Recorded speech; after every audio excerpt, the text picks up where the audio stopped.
What's good, y'all? Welcome back to the Playmakers Corner podcast. I am your host and one of three here on this episode, Simon Voyanos, aka Coach V.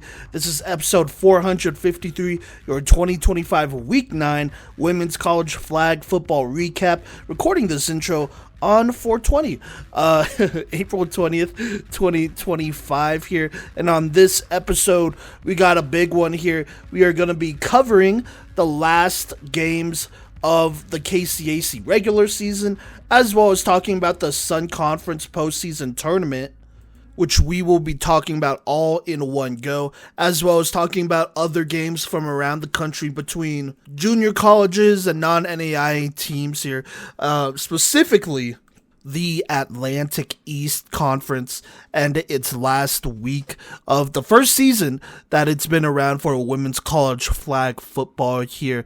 I know a conference champion has already been crowned, but still good to talk about there. Now, I will say this on this episode, myself, Kodey, Gino, we will not be doing power rankings this week. We are going to wait until after the KCAC tournament to do the power rankings, and we will release our last rankings of the 2025 season here after next week's episode. Also, stay tuned to the end here. We'll talk about Playmaker of the Week as well as end of the year awards in our outro. But without further ado, let's just go ahead and hop right into it. Yo, it is Kodey Stoffer here with Playmakers Corner, and I'm going to just do the KCAC recap this week. So, first things first here, we had Baker versus Graceland on April 14th. Not a lot to report on in this game as Baker runs away with this one 40-0. Tara Lorente here goes 16 of 28 for 283 yards and 4 touchdowns, no picks. Meanwhile, Mahogany Simmons leads receiving with 3 receptions on 158 yards and 2 scores. And then Kaylee Phillips leads in receptions actually with 7 and also notches 2 touchdowns and 51 yards. Defensively, Melanie Asmar here got 2 picks, Jordan Woodward got 8 tackles, and Kayla Harrison had a sack. And that's basically all that there is to report on the Baker-Graceland game. And for other KCAC action on the 14th of April, we also had Midland versus Bethel. Once again, not too much to talk about here. Midland runs away with this one 61-0 in Bethel's side of stats here. Longman was kind of the only highlight here, notching an interception. But for Midland, they notched 4 sacks as a team, with Natasha Blaylock getting 3 of them, Zaria Tanner getting 1, as well as an interception, and then Elia Livingston also getting a pick. Offensively, Angel Ione Kayo, just a great game, 16 of 26, 252 yards, 5 touchdowns to just 1 interception and a rushing touchdown, so 6 scores for the starting quarterback here. Dominguez Millsop also had a passing touchdown as well as 2 receiving touchdowns. And the other receivers who caught scores were Emily Farron, Morgan Kalisic, Nadia Simpson, and Elia Livingston here to wrap up that game. Midland beating Bethel 61-0. And now we have a bigger game here. This is Kansas Wesleyan versus Ottawa. They get Ottawa at home here, and these are the 2 top teams in the KCAC here. So let's go ahead and jump into it here. It's going to be Kansas Wesleyan to start, and they will pick up a first down after completion to Aaliyah Wood as well as Ava Durr here. But unfortunately, that will end in a punt, especially after on 3rd and 17 here. DJ Paris gets great pressure and gets a hand on the ball and forces K-Dub to punt. Now, this punt will give them a start very close to midfield, only 4 yards to go here, and they're going to pick up a first down immediately with a pass to Barron here from Madison Carrera. Then they followed up with a pass right to Camacho and then left to Barron, and they are just comboing K-Dub down the field here, with Barron and Camacho here just picking up first down after first down until they're in the red zone, and the pass to Linkus tiptoes down the sideline on the right sideline here and scores the touchdown. And while the PAT is no good, Ottawa does strike first with 6 minutes and 18 seconds left in the first quarter, making it look easy. Now, K-Dub here, they are going to get a quick first down here by Soraya Tafua here, and then Durr is going to get another reception, setting up 2nd and 11. But after another short pass and an incompletion, they will have to punt again. So not quite 3 and outs, but the next worst thing, which is like 4 plays and still having to punt. And so Ottawa, they're going to start deeper in their own territory after this punt, which was a monster punt by Addison Cadwell. Shout out Addie Cadwell here. But anyways, They're going to start on their own 13, and they are just going to pick things up surgically here. Carrera picking apart this defense. Linkus, Bayron, Orsborn getting a lateral and from a Bayron catch, actually. That was a very dynamic play here and setting up only a couple yards to midfield. Then Dos Santos getting a catch and getting past midfield here. And Carrera taking off, leaving only 2 yards until the red zone. And just like that, they have flipped field positions entirely here, along with Orsborn picking up a first down into the red zone. But on the very next play, it's going to be Spielberg getting a catch here, putting them with only 6 yards to go at the end of the first quarter. And on the first play of the second quarter here, they're going to motion Spielberg right to left and target her left in the end zone where she makes the catch and the score here. And Angel Roman breaks up the PAT, but it is still a 12-0 early lead in the second quarter for Ottawa. Now, K-Dub here trying to put together a drive. They're going to line up tight and then shift out, and Chihiro Owada here is going to take off and get a first down straight to the 20-yard line. So a very long 1st and 20 here. But Durr gets a catch here and dips, evading a couple of flagpoles and setting up a very manageable 2nd and 9. Durr then catches again left, and now there's only 4 yards into midfield, and Tafua makes the catch left, and the Yotes are across the midfield for the first time this game. Now, while there is an incompletion on the first play, Wood here, Aaliyah, is going to make a very good catch that's a little low here, setting up 3rd and 9, and then lined up in trips left, Owada gets the snap and throws an absolute dot to Wood, who picks up a first down into the red zone, and after a Jimenez catch on a check down, gains about 6 yards. Owada will find Angel Roman up the middle, and with a burst of acceleration, she will break the plane and score here. DeQuee is going to catch the PAT here, and now K-Dub cuts the lead 7-12 with 7 minutes in the first half. Ottawa here trying to get that 2-score lead back here. Gets a pass to Spielberg, setting up 2nd and 2, and then Spielberg again with another catch, picking up a first down. They line up trips right here and roll out right and pass to Spielberg once again, setting up 2nd and 5 to midfield before Linkus here gets the catch and is shifting around to pick up a first down past midfield. There's a deep shot that is incomplete, but that is going to be followed up by a loss on the play here. This was kind of a lateral attempt from Carrera to Orsborn that just wasn't really, it wasn't planned and it wasn't executed. So that sets up 3rd and 24 here. But a big Linkus reception gains 13 and sets up 4th and 11 until the Yote red zone. And Ottawa here does not pick up the first, but a roughing the passer gives Ottawa new life with an automatic first down here. And it does not take them long to cash in as Orsborn eventually gets a shovel pass and scores. And after a Camacho catch for the PAT, that puts Ottawa up 19-7 with 1:17 to go. K-Dub playing aggressive here, trying to score before the half, especially since Ottawa gets to start with the ball here. They are going to get a couple of big completions here. First down early. They will find themselves in a 4th and 1 situation, but Owada finds DeQuee, and it is caught for a first down here, and K-Dub is going to take a timeout here. Now, they do pass left to Angel Roman for a big chunk, but she is still in bounds, and they take another timeout with 30 seconds to go in the half.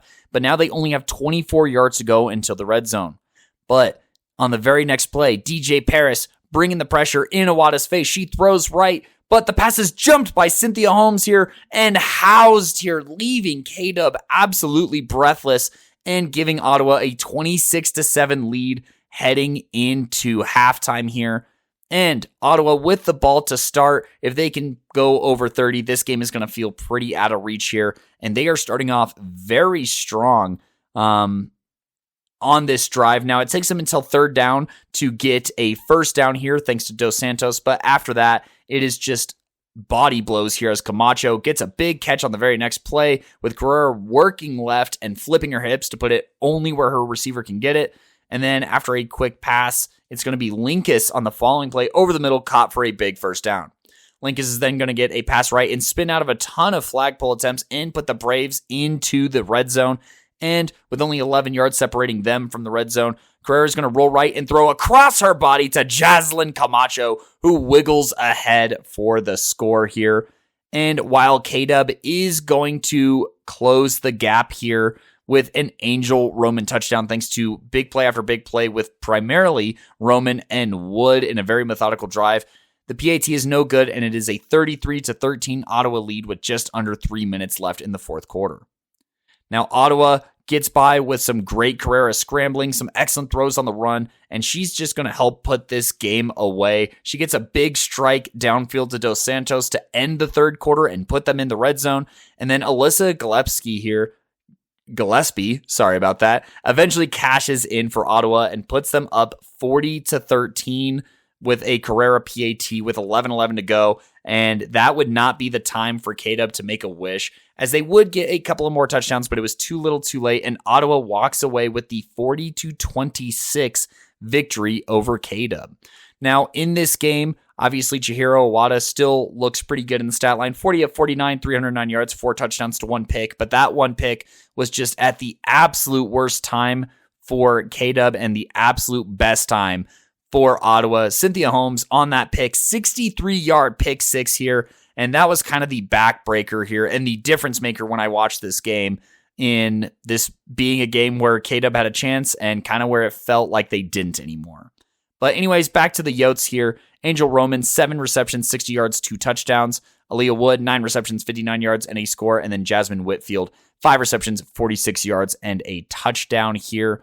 Now, on the Ottawa side, outside of that impressive Cynthia Holmes play, you had Leilani Kamal here. Shout out to a Colorado represent. 9 tackles this game, leading the Braves. And then DJ Paris was doing her thing, had that big pass breakup early, and was just getting constant pressure, as was Sue Kaufman, honestly. And they're just so versatile up front. And then for the Ottawa offense, I mean, everything was clicking. Carrera, 31 of 34, 290 yards, 5 touchdowns, threw more touchdowns than incompletions this game.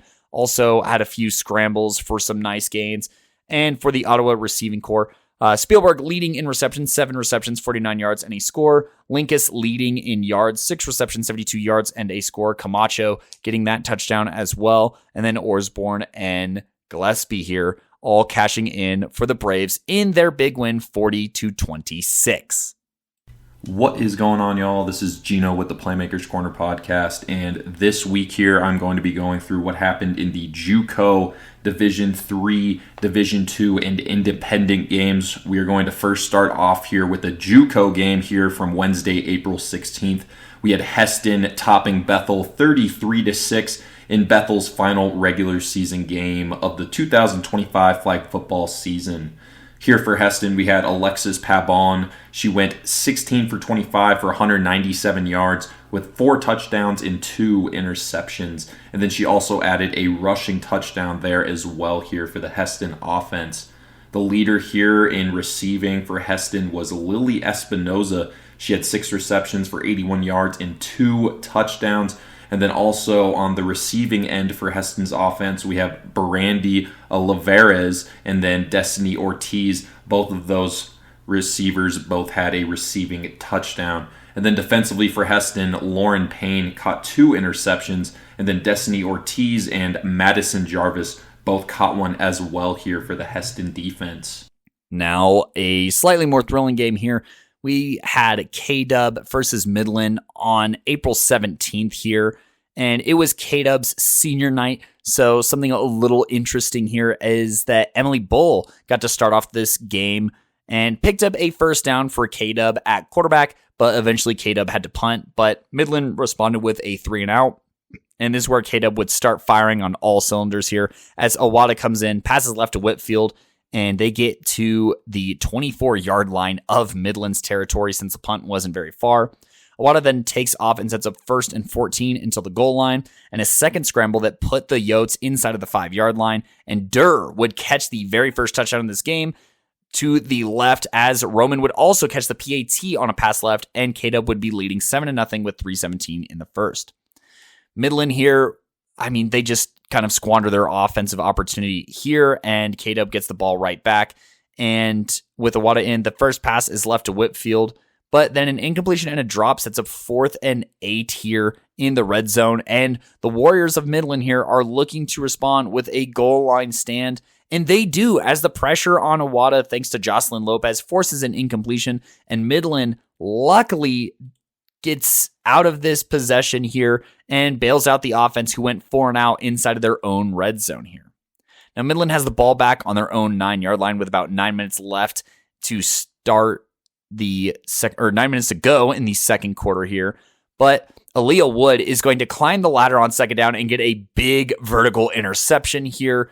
And Livingston has to, be not assisted off the field. She gets off on her own accord, but just a little concerning here, as that is Midland's probably best deep threat weapon here. So missing that while your offense is kind of sputtering would be killer.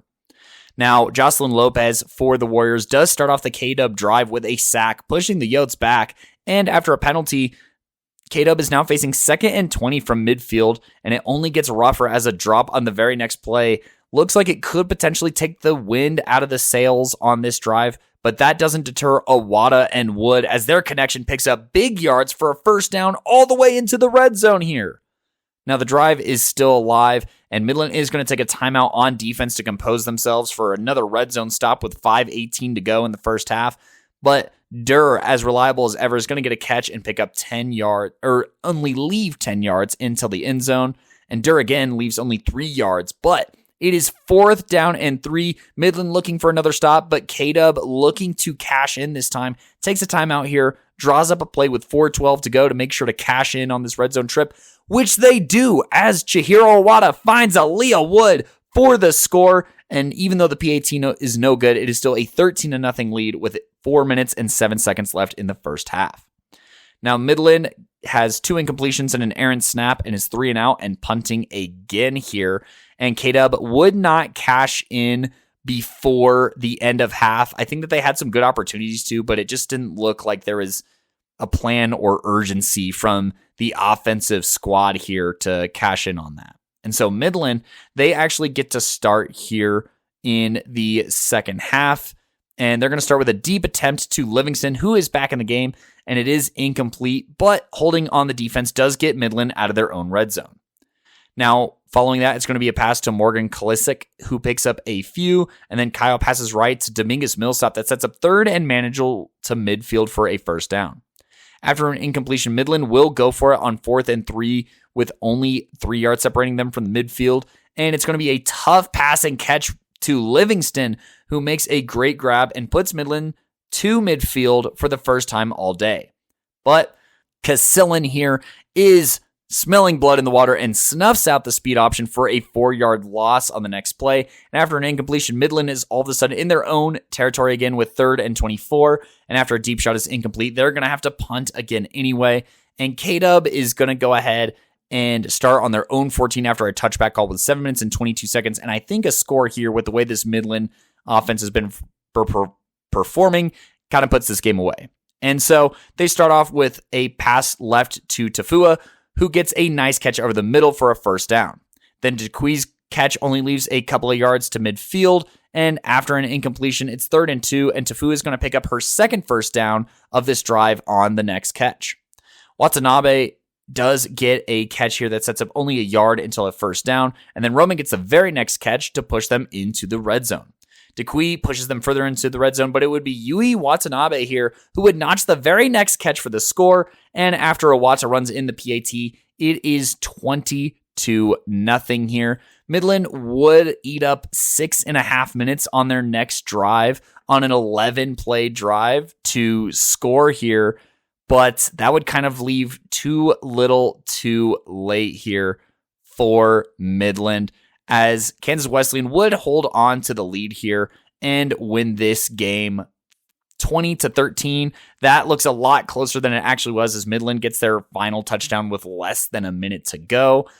But anyways, as far as the scoring goes, Angel Ione Kayo, 13 of 27, 130 yards, a touchdown and a pick, but also ran for a touchdown. In the receiver room, Emily Farron was the leader here, 3 receptions, 56 yards, and a score. And then just defensively, they notched a couple of sacks thanks to Jocelyn Lopez and Natasha Blaylock here, as well as an Elia Livingston interception down the stretch, but that would just not be enough to overcome Kansas Wesleyan. Chihiro Awada, 25 of 36, 209 yards, 3 touchdowns, so just 1 pick here. and those 3 touchdowns would be caught by Ava Durr, Aaliyah Wood, as well as Yui Watanabe. Very well spread out game as 10 different receivers get a reception in this game. Obviously, Aaliyah Wood also notching that pick on the other side. Just not a lot of offensive plays for Midland here, as they were just sputtering out for way too long before they could finally catch up. And this is a little bit of a spoiler here, but with no Baker versus William Woods game here, that would conclude the regular season for the KCAC here. Ottawa on top here with an overall record of 14-0. Kansas Wesleyan 12-4. Baker 10-7. William Woods 12-5. Midland 8-7. Southwestern 6-6. Graceland 10-8. Kodey 4-8. University of Mary 3-9, and Bethel College at 0-11 here. And when you look at the KCAC, I should say, tournament that is coming up. And so just to give you an idea of that tournament, it is Ottawa against St. Mary, the number 1 versus the number 8 seed. That is Friday, April 25th at 1 o'clock. So that's going to be the very first game. The next game is going to be Kansas Wesleyan versus Kodey, the 2 and 7 seeds. That's going to be at 2:30 p.m. Following that, at 4 p.m. is going to be Baker versus Graceland, number 3 and number 6, respectively. And then William Woods versus Southwestern at 5:30 is going to be the last quarterfinal, taking place at 5:30 p.m. on Friday. Then on Saturday, you have both semifinals and the championship for the KCAC conference. So looking forward to covering that with Playmakers Corner here, as well as a bunch of other stuff. I have been your host for the KCAC segments, Kodey Stoffer, signing off. On Thursday, April 17th, we had top-ranked Milligan get a double OT win 31-30 over their rival Cambellsville to keep their 12-game win streak alive. And we don't have a box score in that one, but that is definitely a big win here for Milligan as we close out the regular season for them. Lastly, here for the junior colleges here on April 19th, we had Florida Gateway shut out Emmanuel University twice, 41-0 and 46-0 respectively. No box score there, but Florida Gateway finishes the regular season with a 13-3 overall record with a 4-0 record in conference play. Now let's go ahead and talk about the final week here in the regular season for the Atlantic East Conference. First up here, we have Eastern University, who shut out Immaculata University 19-0. For Eastern, it looks like Kyra Green went 17 for 25 for 163 yards with a touchdown and an interception. Her leading receiver was Demier Moyet. Sorry if I mispronounced that there. She had 5 receptions for 79 yards and a touchdown. And then looking on defense here for Eastern, it looks like Kyla Massenberg, sorry if I mispronounced that there, had 2.5 sacks along with 8 total flag pulls, 6 of those being solo. You also had Stephanie White and Sanej Tyler, who both had a sack each. It was a very solid game from the secondary as well, with Dominique Geiger, Jariah Johnson, and Trinity Upton all having 1 interception each. Definitely a big win for Eastern there, but let's go ahead and move on to our next game here from Thursday, April 17th, where we have Penn State Schuylkill, who falls to Marymount 29-2. For Marymount University, it looks like Kara Vollmer had a very efficient game. She went 9 for 9 for 155 yards and 3 touchdowns. Rushing the ball, you had Carly Rivera with 3 attempts for 28 yards and a touchdown. And then for receivers, Yarliz Torres had 2 receptions for 67 yards and 2 touchdowns. And then Samantha Bulick had a big game here. She had 4 receptions for 41 yards and a touchdown. Defensively here for Marymount, Carly Rivera led the team in flag pulls by a very large margin. She had 11, and then Jayla Thompson had an interception here for the Marymount defense. And then in Penn State Schuylkill's second game of the day, they nearly got their second win of the year, but they ended up losing 13-12 in overtime against Newman. And we only have a box score here for regulation, but here for Newman, Chloe Ballou went 4 for 9 for 62 yards with a touchdown and 2 interceptions. Her leading receiver was Yanasha Thomas, who had 3 receptions for 55 yards and a touchdown. Yanasha Thomas was the leader defensively as well here for Newman. She had 4 flag pulls with a sack and 2 interceptions. And then you also had Chloe Ballou, who also had an interception. Looking at Penn State, it looks like their QB, Riley Cinco, went 16 for 23 with no touchdowns and 3 interceptions in regulation. And then she also had a rushing touchdown. Her leading receiver was Malak Mawafi, who had 9 receptions for 52 yards. Defensively here for Penn State Schleichel, we had Abigail Jones with a team-leading 7 flag pulls and an interception. And then Riley Cinco, Cheyenne Whitehead, and Malak Mawafi all had an interception each. And then looking at overtime here, it looks like Kayla Maish hit Kayla Booth on a short crosser to strike first in overtime for Newman. And then Maish ran it in for the extra point, and that would eventually win the game here as Riley Cinco hit Malak Mawafi to give Penn State a chance to make it 13-12. But then they went for 2 to try and win it, but the pass was just out of reach. So Newman gets a huge overtime win here over Penn State. 13-12. Moving on now here in the Atlantic East Conference, we have Eastern, who smacked down Holy Family 32-6. And we don't have a box score in that one, but that will move Eastern to 13-3 on the regular season, and then a very nice 9-3 record in Atlantic East Conference play. They are firmly at the number 2 spot in the country here in the Atlantic East Conference as they head to the end of the regular season. They will have the 2 seed here in the Atlantic East Conference Championship Tournament. And that takes us to our next game where Marymount shuts out Newman 37-0, and they will finish as the Atlantic East regular season champions with a perfect 12-0 record here in conference play. Looking at the box score here, it was a very nice game statistically here for Marymount. Kara Volmer went 12 for 16 with 4 touchdowns and an interception and 102 yards. She also had a rushing touchdown as well to make it 5 total touchdowns on the game. Looking at receivers, Jayla Thompson had 2 receptions for 30 yards and a touchdown. Samantha Bulick had 2 receptions for 19 yards and 2 touchdowns. And then Yarliz Torres had 2 receptions for 12 yards and 1 touchdown.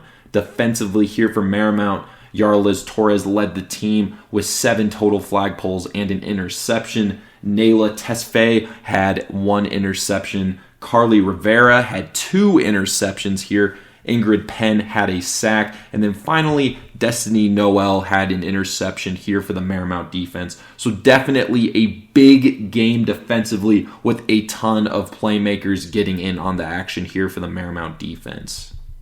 In our last game of the week here in the Atlantic East Conference, we have Holy Family, who falls to Immaculata 33-15. Checking out the box score here for Immaculata, Sydney Butcher went 11 for 18 for 184 yards with 2 touchdowns and an interception. She had a very solid game rushing the ball, though, with 12 attempts for 80 yards and 3 touchdowns, bringing her total to 5 touchdowns on the game here. Her leading receiver was Abigail Lentowski, who had 6 receptions for 98 yards and a touchdown. And then Eliana Zatkowski, sorry if I mispronounced that there, had 1 reception for 18 yards and a touchdown. Defensively here for Immaculata, Rory Watson had 6 total flag pulls and then 2 pass breakups. Eliana Zatkowski had an interception and a sack. And then it looks like Abby Lentowski had an interception and a pass breakup here for the Immaculata defense.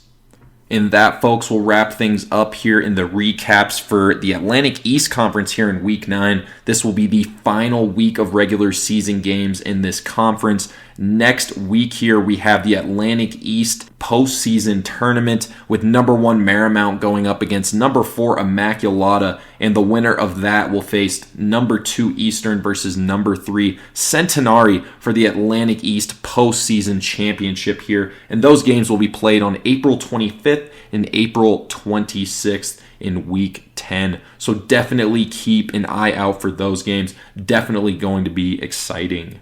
All right, now on this segment, we're going to go ahead and talk about the entire Sun Conference postseason tournament here, and this will all be in one recap. There weren't a crazy amount of close games. In fact, I don't know. I don't want to spoil it, but we're just going to go down the line, talk about every single game, and then obviously recap the championship at the end here. So let's go ahead and do it. Let's start with the first round here. We have St. Thomas versus Florida Memorial. Number 4, St. Thomas versus number 16, FMU. Literally just played the week before in their famed rivalry, the Battle of Miami Gardens here. But the winner of this game would go ahead and get to play number 3 Kaiser in the next round. And this game went how all of their games have went so far this season here, as St. Thomas would end up winning this one pretty easily, 27-7.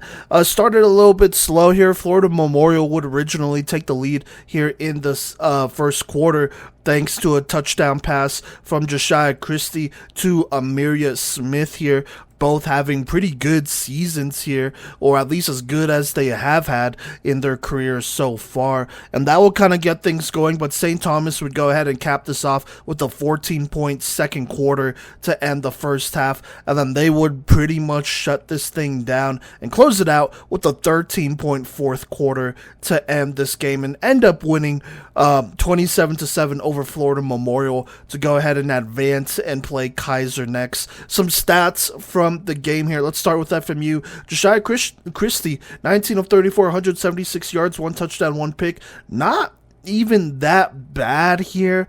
Obviously not as productive as you want to be, and they hung in there but just could not get going after that first quarter touchdown drive, which really, it looks like a lot of that came on a big 63-yard play here. So there you go, from Christie to Smith. But Josiah Christie also had 14 rushing yards as well. Through the air, Amiria Smith led by a lot, 9 receptions, 132 yards, and a touchdown.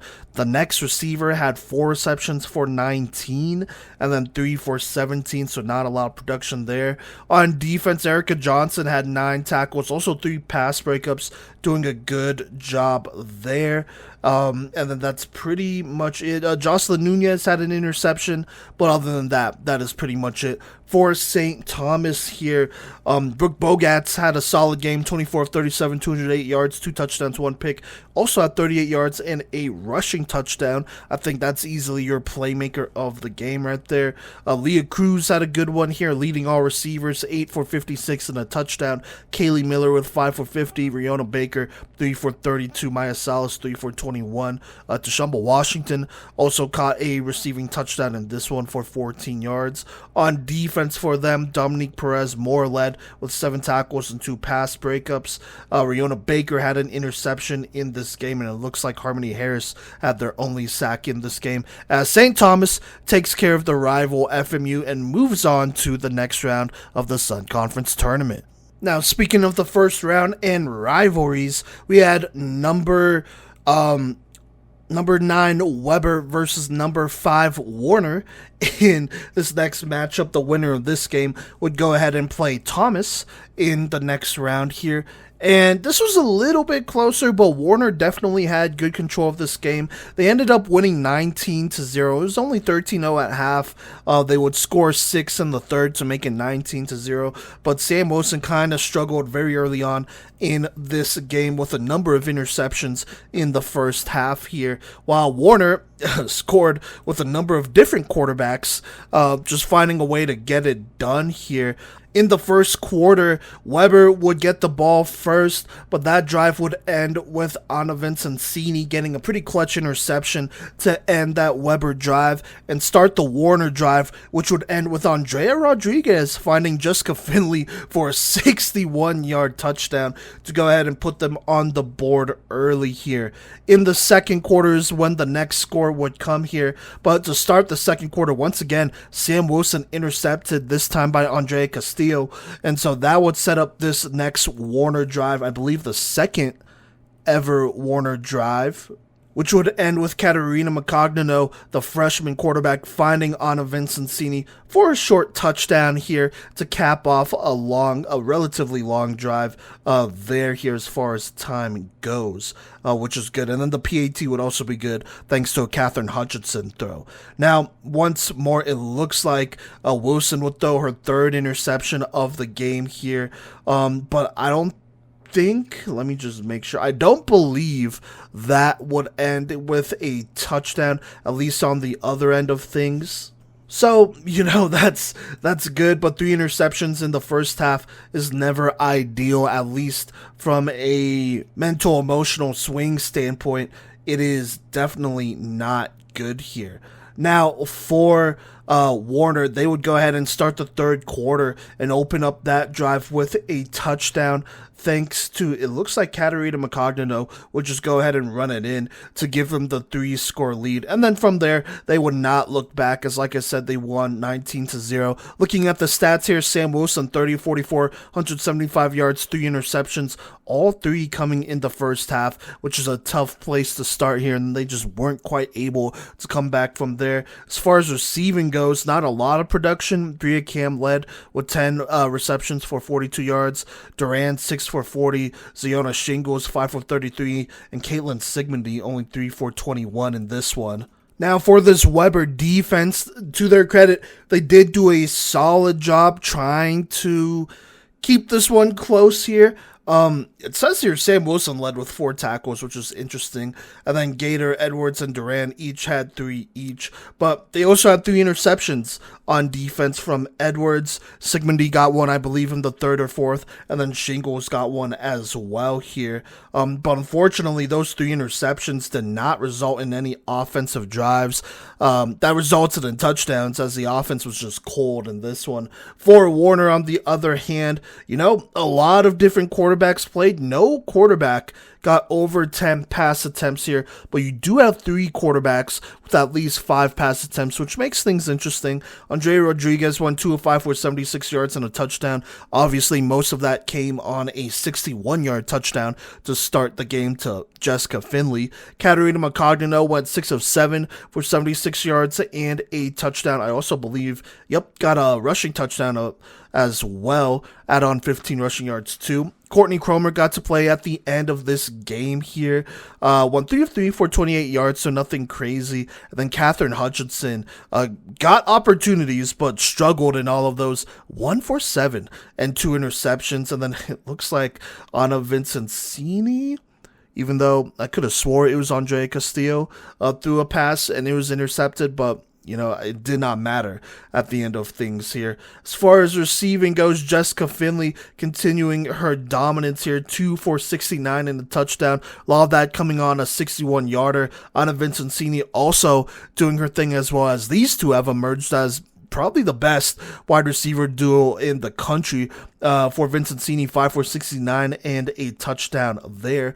For Warner on defense, Adriana Brustmeyer having a underrated but good season, 10 tackles that would lead the team. Anna Vincenzini having a playmaker of the week type of performance here, playmaker of the game here for sure. 7 tackles, 2 interceptions, and a pass breakup. Lauren Clark got a sack in this game and a pass breakup. And then Andrea Castillo intercepted a ball here as well. So Warner beating Weber 19-0. Kind of a messy game, but that would be enough to get them to the next round here against Thomas in the semis. All right, now let's jump into our first semifinal game. We have number 3 Kaiser versus number 4 St. Thomas here. And, this one started as a little bit of a closer game here, but Kaiser played some very good defense and jumped out to a 14-0 lead here to end pretty much right at the end of the second quarter. And they would not look back as they go ahead and win 35-0 here. They would score 14 points in pretty much less than a minute in the second quarter, where Brenna Ramirez would bring in a Sports Center top 10, I want to say top highlight here, number 1, I believe, on an acrobatic 56-yard touchdown catch where she brought it in and then burned the DB for a big-time touchdown to put them on the board. The second one, her second touchdown would actually come from a Kennedy Foster interception that would set this one up, and then Ramirez would end the drive with the 3-yard touchdown catch to go ahead and put them up from there. And then from then, Kaiser would not look back and go ahead and win 35-0 here. No, I don't believe I have any stats. So that's unfortunate. The only box score I could find, or I guess the only stats I could really find, were from a Kaiser recap here. Haley Young did have 4 touchdowns here. That puts her at 75 for the season. Valentina Finetti, by the way, getting in some serious work. Not just in this game, but throughout the season. She threw her 22nd touchdown of the season, which was caught by Kennedy Foster. So there was that as well. And then obviously they posted the shutout here.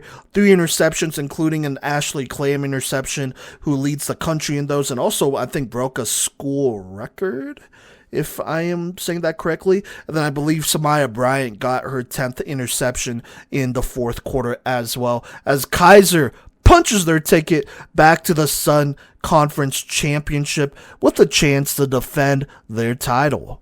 On the other side of the bracket here, we had number 2 Thomas versus number 5 Warner. And just like that Kaiser St. Thomas game, this one started a little bit slower here. No points in the first quarter. And honestly, even in the second quarter, a little bit of a messy start here as well. Keelan Coleman got intercepted by Lauren Clark. Then Catherine Hutchinson got intercepted by Nakara Brown. And then after that, is where things kind of picked up. Keelan Coleman would eventually find Zoe Jackson here for a touchdown, 35 yards on that one. Plus the PAT would make it 7-0. Warner would then have to punt there. And then to end it looks like pretty much to end the second quarter here, Keelan Coleman would eventually find Destiny Lockett for a short touchdown here of 3 yards with about 30-ish seconds left here, and that would put them up by 2 scores.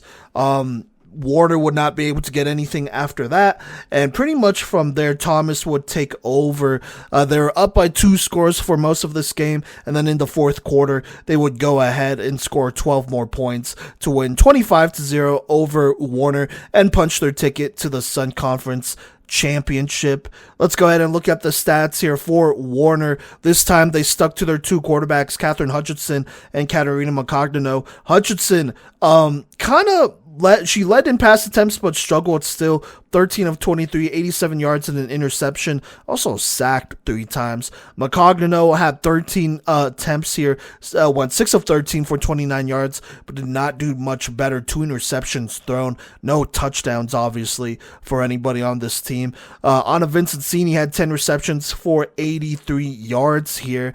Jessica Finley was kind of shut down in this game. Only 1 reception for a yard here. So that's tough. And then even then, other than Anna Vincenzini, the next most productive player was Yermil Garcia, who only had 3 receptions for 10 yards.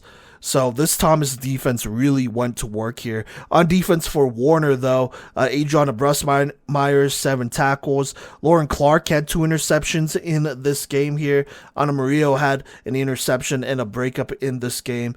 But obviously not enough here, as the offense just could not produce anything here that resulted in a touchdown. On the other hand, for Thomas, they played a couple different quarterbacks as well, but found a little bit more success. Keelan Coleman, 11 of 18, 113 yards, 2 touchdowns, 2 picks. Maybe not the cleanest game, but, still got the win here, which is important. Alexa Wilson also had 7 completions and 9 attempts here. 48 yards, 2 touchdowns, no picks in this game. Holly Neer only had 2 pass attempts. 1 of them was intercepted, though, which is unfortunate. For Thomas, receiving-wise, Zoe Jackson led 3 for 64 and a touchdown. Half of that coming on that 35-yard receiving touchdown, I believe, in the second quarter. And then Janae Scott, 6 for 37 and a touchdown, and Maddie Hoagland 2 for 21 and a touchdown in this game. Also, Destiny Lockett with a short 3-yard touchdown as well. For Thomas on defense, they were locking up here.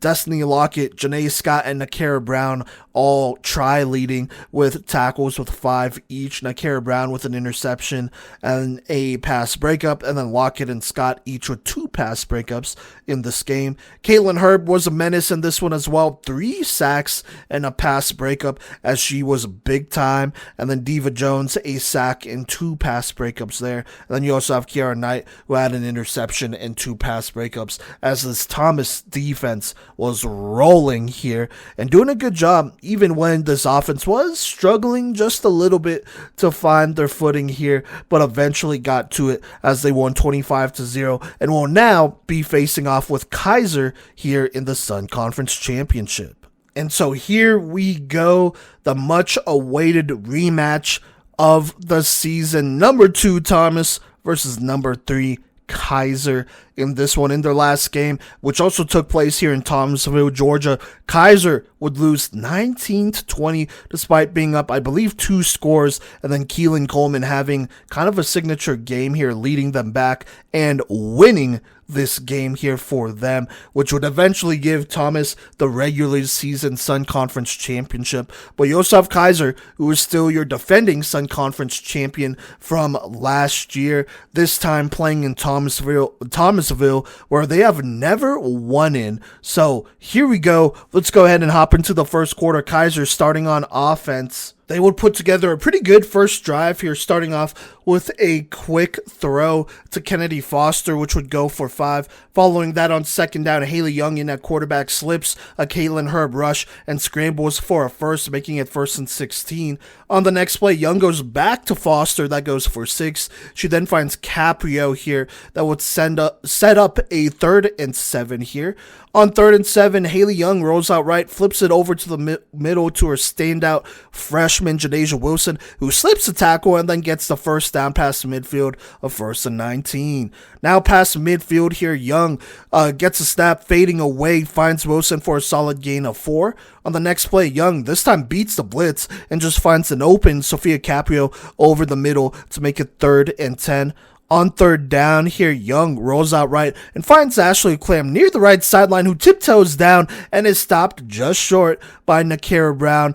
Clam almost scoring on this one here, but now it's 1st and 4 in the red zone. And on 1st down here, Young gets a snap, goes through Oliver Reeds, eventually finds Wilson here, who splits the defenders and falls into the end zone to make it 6-0. On the PAT, Young with a snap throws a pass left here, low on the slant, which is brought in by Brenna Ramirez to make it 7-0 at 6:19. A masterful drive by Haley Young, who pretty much diffused the Thomas rush attack early on in this game here, which really set the tone. Now Thomas, they would take over with 6:19 left. On the first play, Keelan Coleman finds Zoe Jackson over the middle, and they go back and forth here. Originally they said 1st down, then they changed it to 2nd and inches here, which is important because on 2nd down, Coleman zips one to her slot left here, but it is popped up in the air and incomplete. And then on 3rd down, Emma Wagman comes up with a huge sack that just kills this drive. And so they go from potentially having a 1st down to going 3 and out here. And Kaiser will go ahead and take advantage of that as they have 4 minutes left in the first quarter and the 1st and 13 approaching midfield after the punt. On 1st down, Young flips it to Janasia Wilson, who gets a solid gain of 5. On 2nd, she goes back to Wilson, this time on the drag route, who then cuts it upfield for a nice 1st down past midfield. It's now 1st and 18. On 1st down here on the other side of the field, Young finds Claim on the quick curl right, and she also gets a holding call tagged on to that, so now it's 1st and 10. On this next play here, Herb gets a pass deflection as she kind of gets going here. But on 2nd down, Young finds Claim on the slant here, and she stops short of the 1st down on a nice gain of 7. On 3rd and 3, last gain or I guess last play of the first quarter, Young finds Kennedy Foster here on the drag route to give them a first down in the red zone. And that's where we pick up in the second quarter, as this Kaiser team is hot on both sides of the ball right now. First down in the red zone. Here's what happens. Haley Young with the snap just goes ahead and rips it downfield to a wide open Kennedy Foster, who goes right up the seam. A nice double move here that froze the defense, and she's just open as Young finds her for the touchdown to make it 13-0. On the PAT, Destiny Lockett is able to knock it away to give Thomas something to work with, but it is all Kaiser to start this game. Now Thomas, they are looking to get a little bit more here. Not out of it, 11:53 left. They've come back from worse here. Keelan Coleman finds Giselle Jones wide open down the left sideline, who slips the first tackle and then gets a big gain, eventually tracked down by Samaya Bryant. So now it's 1st and 3 approaching midfield here. Following that, Coleman finds Zoe Jackson on the drag that goes for 10. They now actually get across midfield. On the next play, Coleman checks it down to Janae Scott, who gets around 1, taken down by Samaya Bryant pretty early. She then finds Maddie Hoagland on the drag, who gets them a nice gain here, a first down in the red zone, and their first red zone trip of the day. On first down here, Coleman checks down to Scott, who tries to evade some defenders, but gets a holding call thrown on Kaiser here after all was said and done. And that helps out Thomas, obviously, as now they're in a 1st and 5 here. On first down, Coleman checks it down to Scott, who makes the diving catch that goes for 2 and at least a positive gain of yards right there. Then Coleman throws the slant, but it's deflected by a Kaiser defender. I believe it's Adriana Cavallati on that one. Then on third down, Coleman tries to throw it over the middle, but it is behind her and knocked away by Ashley Clam, I want to say. And so that now brings up, I want to say, 4th down here. And on 4th down, Coleman gets snapped under pressure, tries to throw it to the back of the end zone, but this one is deflected.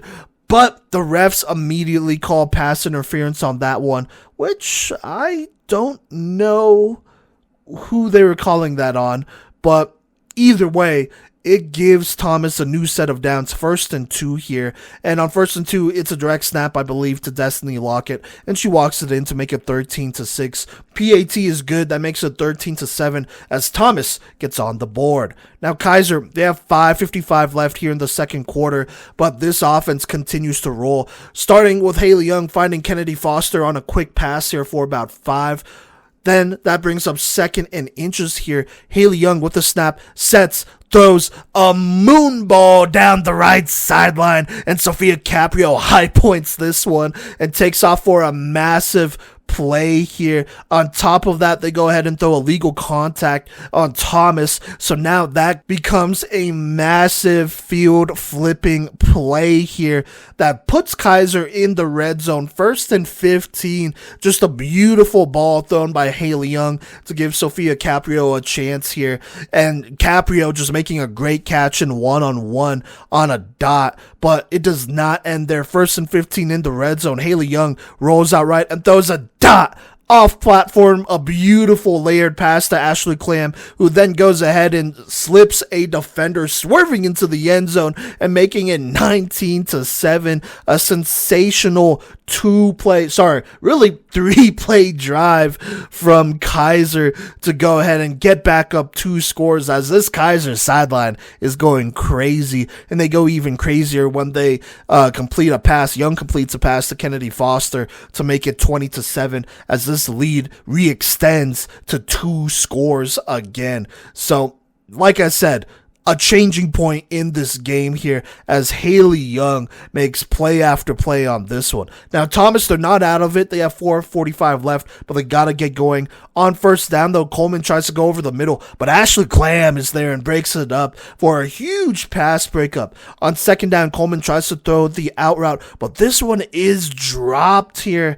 A bad drop here, followed by a third down throw, which is just behind her receiver on the slant. So that's incomplete. And this is a bad 3-and-out for Thomas to have again here, their second one of the first half. And so that sets up Kaiser with 2:50 left with a chance to go up by 3 scores and put the nail in the coffin for Thomas. Luckily for them here, Haley Young does get across midfield, but she throws over the middle, and it looks like it gets tipped up by Janae Scott and then intercepted by Maddie Hoagland. And this is huge for Thomas as they have 42.5 seconds left, 1st and 12 approaching midfield, and a chance to cut into this lead right before half here.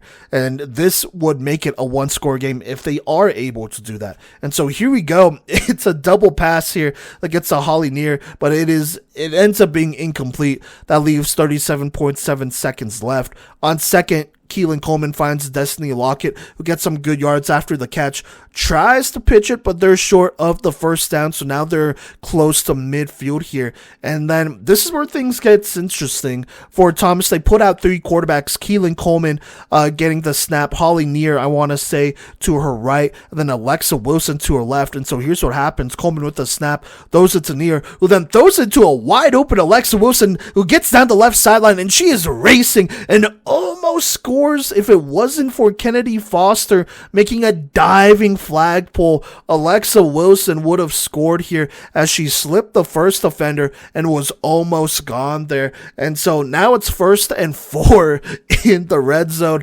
Thomas calls the timeout to calm things down with 19.1 seconds left. They need a score here. And so here we go. 1st down after the timeout. Keelan Coleman in at quarterback. Holly Neer at blocker. No Alexa Wilson in on this play. Coleman with the snap tries to throw it over the middle here, but this pass is just way too low. And Hannah Jays picks it out of the air, and she goes ahead and has the lane left, and she is gone to the house for a backbreaker to make it 26-7 for Kaiser here.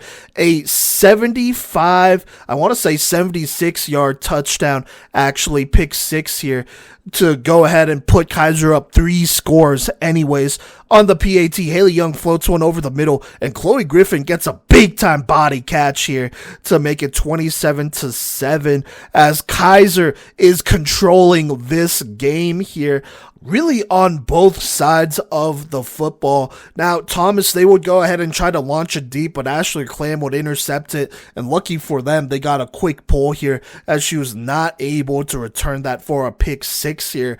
But Kaiser is dominating on both sides here, and that would pretty much end this game. Thomas would start on offense. They would have a chance to kind of get things going, but they would eventually have to punt as a tough and intentional grounding call would pretty much kill that drive. And then Kaiser on the next play, or really on the next drive, would put the hammer to the nail here, as after 2 incompletions, Haley Young gets a snap and throws a beautiful pass on the money to Ashley Clam, who almost breaks it, but a good pull stops her from doing that. It eventually doesn't matter here, as Young eventually finds Chloe Griffin on a slant throw on 4th down to go ahead and make it 33-7. The PAT is no good on this one, but the damage is done as Haley Young has a signature game against Thomas in the Sun Conference Championship to give them their 2nd Sun Conference Championship in a row, and I believe their 3rd overall here, as they win this game in Thomasville, Georgia for the first time ever, 33-15 here, which is also the 4th win in this rivalry, which, you know, Battle of the Hawks, I think it is fair to call this one a rivalry for sure, and I'm going to go ahead and call it the Battle Hawk rivalry, as it's the Seahawks versus the Nighthawks over and over, and each game is a classic. This one, not so much, as Kaiser dominated this one in all facets of the game here to claim this one. Let's go ahead and actually go to the stats. Haley Young, like I said, signature game, 27 of 36, 265 yards, 4 touchdowns. Did have that 1 pick, but redeemed herself right after that here, as she was on fire, and she just picked apart this Thomas defense in this one, and really distributed the ball pretty evenly here. Ashley Clam and Chloe Griffin with 5 receptions each, Caprio with 5 receptions, Kennedy Foster and Janasia Wilson with 6 receptions here. Clam led with 70 yards and a touchdown. Griffin had 57 and a touchdown. Foster 41 and a touchdown. Janasia Wilson 40 and a touchdown. Caprio had 27 yards here, but super productive and efficient for Kaiser right there as Haley Young controlled this game. Then on top of that, you got to shout out this defense who's been playing well all season. Adriana Cavallati led with 5 tackles, followed by Samaya Bryant with 3. Emma Wagaman had 2, including one big one in the first Thomas drive to force a 3 and out. Kennedy Foster had an interception and a pass breakup. Ashley Clam had 2 interceptions in this game and 2 pass breakups. And Hannah Jays, actually, this is weird.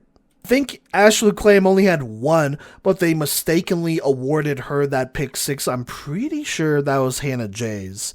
Or at least, sorry, Corey, I gotta throw you under the bus. That's what Corey said on the stream. So there you go there. But this Kaiser defense was rolling as well, and we're giving Thomas a lot of issues here. Now, on the other side, and by the way, playmaker of the game is Haley Young, but on the other side, Thomas Keelan Coleman, she struggled in this one. 27 of 38, 203 yards, 1 touchdown, 3 picks. Got sacked 2 times. Just looked like a freshman in this one, which is tough. Holly Neer had 1 completion for 37 yards and 4 pass attempts. Alexa Wilson only had 1 pass attempt here, which I don't know if it was right because I believe she had more than that. As far as receiving goes here, Alexa Wilson had that big 37-yard play that did put them in the red zone here. She also had 16 rushing yards, which is worth noting. Their lead receiver was Maddie Hoagland, 5 for 48. Janae Scott had 7 for 39 and a touchdown here. Zoe Jackson, 7 for 31, but really not too much going for them. No big explosive plays.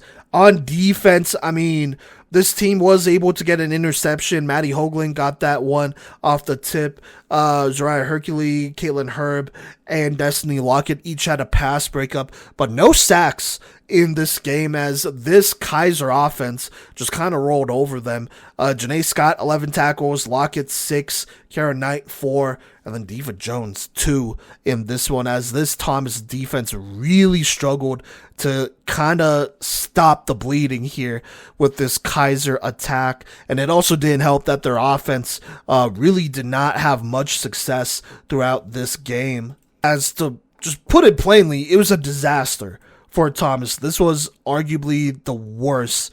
I mean, it's a good team they're playing, but it was the worst they looked in a game all season. You know, it's not a bad thing to get that out of the way. Obviously, you miss a chance at a Sun Conference title. That sucks, but I assume they will get another shot here at Nationals as that's how these things go. But for now, Kaiser takes down number 2 Thomas at home for the first time ever, 33-15, and they will be your 2025 Sun Conference champions. All right, let's talk about Playmaker of the Week, which is brought to you by Code Red Coaching.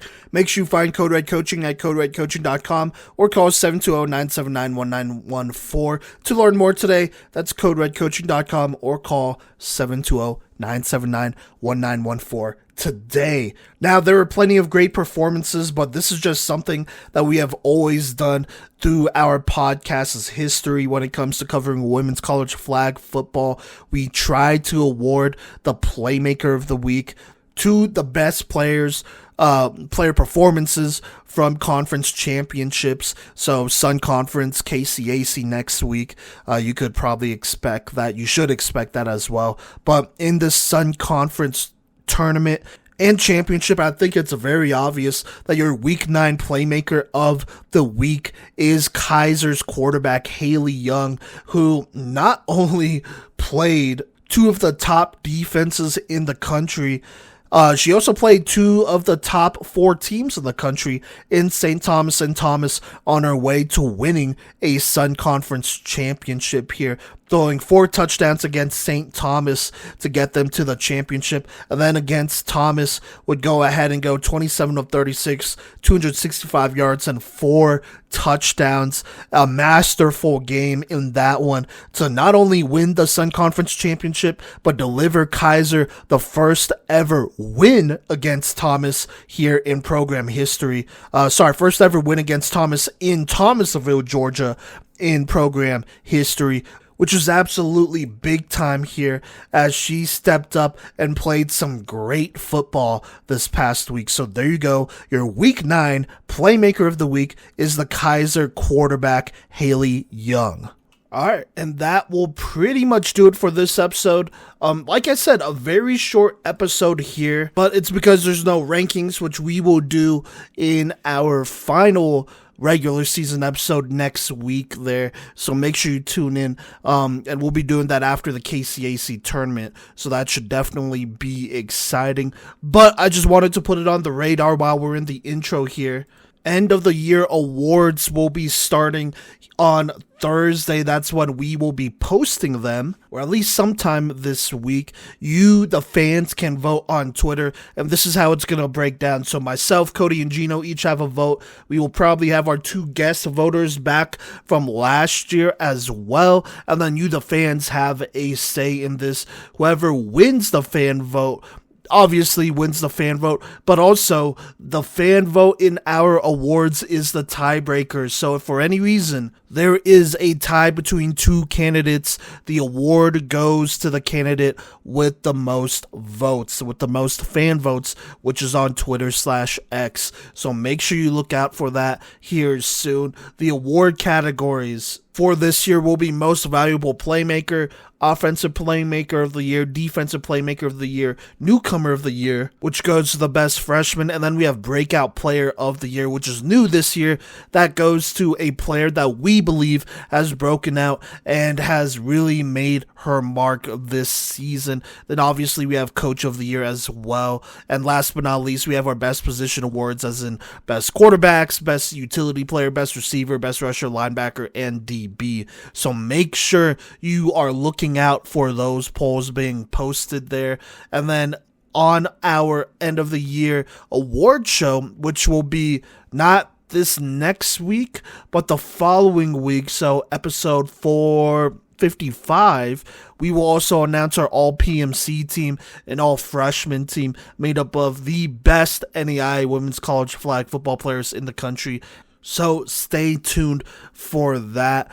Like I said, if you want to be able to participate in all those, make sure that you follow us and subscribe to us at Playmakers Corner on Instagram, Twitter, social media in general, TikTok, so that you know when these polls are up and you can participate in these. And then these will be on Twitter/X. So just keep that in mind at Playmakers Corner. So there you go. But that'll be it for this week. Thank you so much for rocking with us, and we'll catch you later.